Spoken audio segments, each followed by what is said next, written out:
Alright, what's going on, guys? Today I will be giving you guys a lesson on liquidity and how to find it in the market and how to use it to your advantage. So, first we have to know what types of liquidity is there, right? So, first type of liquidity we will be going over is session liquidity, right? Asia high, Asia low, New York high, New York low, London high, London low, right?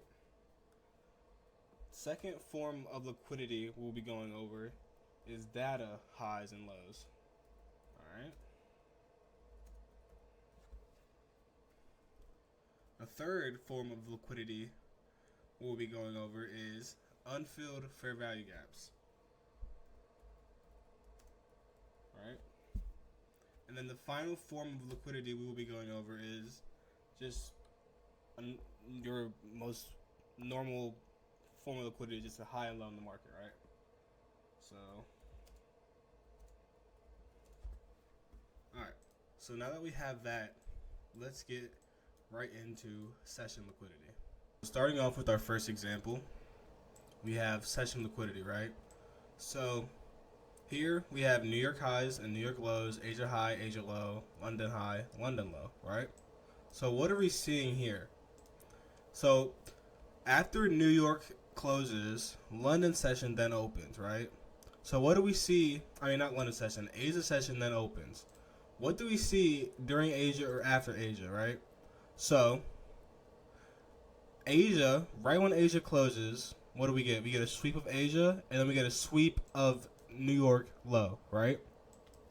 So right here, we have a sweep of Asia low, and then we have a sweep of New York low. So after seeing this sweep and the candle close like this, where can we expect price to then go? If we are sweeping these lows, we then can expect price to what? Go back to Asia highs, right? Or New York highs. In this case, right when we swept New York lows, we went straight to Asia highs. So, as you can see, New York session liquidity was the draw on liquidity, right? It was the draw on liquidity for this leg.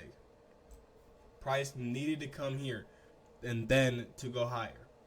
So that is why session liquidity is good to know where your session highs and lows are in the market, because usually price wants to draw to those areas, right? And a very good example here. Price comes to New York, takes it out, then what does it do? Goes right to Asia, right? And then what happens here? Price takes Asia, London opens, what do? We go right to London low, because that is where we want to go. Let's see what happens next. So after we sweep London lows, what happens? Price then pushes higher to where? We're starting to go towards London lows. London highs. Let's see if we take London highs now. What happens? Price takes London highs. And you might think, well, doesn't it look like price is displacing to below this low, so wouldn't price be bearish? No, because what price is doing is making a higher time frame wick, right? So we're on the 1 hour now. We jump up to the 4 hour time frame. What do we see? Price makes a huge reversal wick, right? When we see wicks like this, what usually happens? That's price manipulating lower to then push higher, right? So on the 1 hour, it might look like it's displacing lower, but you have to look at the bigger time frame. What is the bigger time frame doing? On the bigger time frame, we were just making a bigger wick, a big wick to then reverse, a reversal wick, right? So this is a very good example of draws on liquidity, because right when we took New York low, we went right to Asia low. Right when we took New York low, we went right to Asia high. What happened when we took Asia high? We went right to London low. What happened when we took London low? We went right to London high. So this is a very, very good draw on liquidity, and something you definitely want to use in the market. Our next form of liquidity that we are going to be going over is data highs and data lows in the market. So what a data high and data low is basically when we have news come out on that day.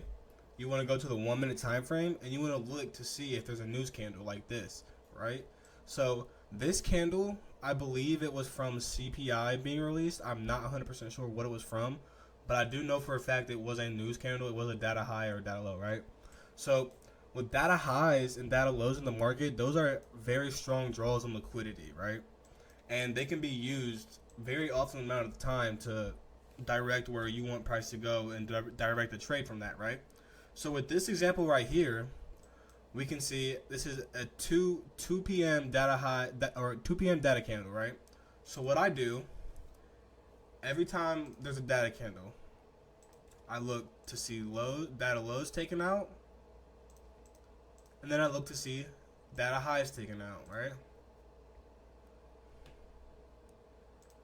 So what you want to do is then what happens next candle? Data high gets taken out, right? And also inside of a fair value gap. So we can expect price to then go right towards that data high. So what happens? Price goes and takes out this data high. And we see that price does not close above data high. So we can then maybe try to frame a trade around this area for a short, right? You would want to look for obviously other confluences, but let's see what happens after this. We get this liquidity sweep at data highs.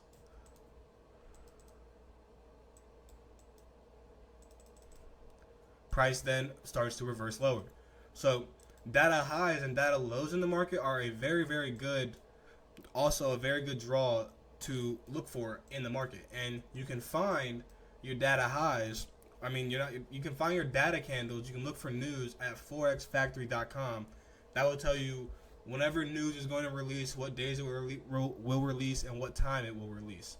So forexfactory.com is a very helpful tool to use in your trading.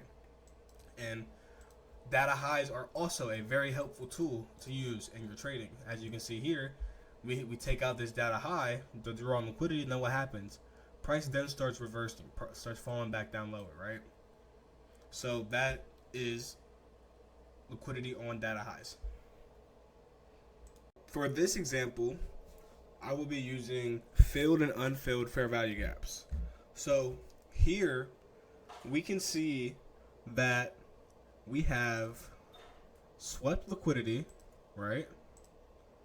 So we have swept a low in the market, low, high. We swept this low, and now where are we going to? Well, we are going towards this high in the market and also a fair value gap, right? So me having the knowledge that I have and knowing where price wants to go now, I know that price is going to take out this high and seek liquidity in this fair value gap. So what happens? Price moves, takes this liquidity, and what happens? Comes into this fair value gap. So now let's see if price respects this bearish fair value gap. Price moves out of the fair value gap, so it looks like we are respecting the fair value gap. So now, where can we expect price to come to now? Well, we can expect price to come to this 1 hour fair value gap down here. Mark this out, right? And also, where can we expect price to come? To this low in the market here, right? So now we could frame a short trade out of here from this 1 hour gap on the 5-minute time frame, probably, to take out these lows and enter this unfilled 1 hour fair value gap. So let's see what happens when we go trade lower. Okay, price takes out this liquidity area down here, and we trade into this unfilled 1 hour fair value gap, right? So now, coming into this 1 hour fair value gap, what can we expect to happen? Well, if price closes above here and we get a change in state of delivery, we could then expect price to go where? Take these highs out and take these highs out. So let's see what happens.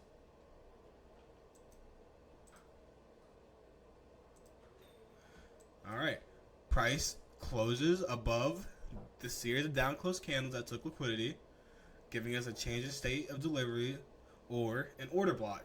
So now what we could do is wait for price to tag into this order block and just take a long to this high and this high, right? But now we can expect these highs to be taken out in the market. So let's see what happens.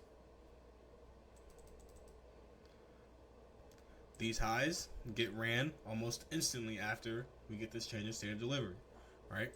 So this is a good example on why fair value gaps are very good to use in your trading, right? And this will be all for my lesson on liquidity and how to find it and how to use it. I hope this was very helpful to you guys. Any questions you guys have, you guys can let me know in the Discord. I answer everyone's questions. If you have me on social media, you can text me on the side. I'll answer you when I'm not busy. And yeah, I hope this helped you out. If you're new here, feel free to subscribe. I got a Discord. It's free. I teach everyone in there how to trade for completely free. So if you feel like joining that, go ahead. And yeah, I'll see you guys next video.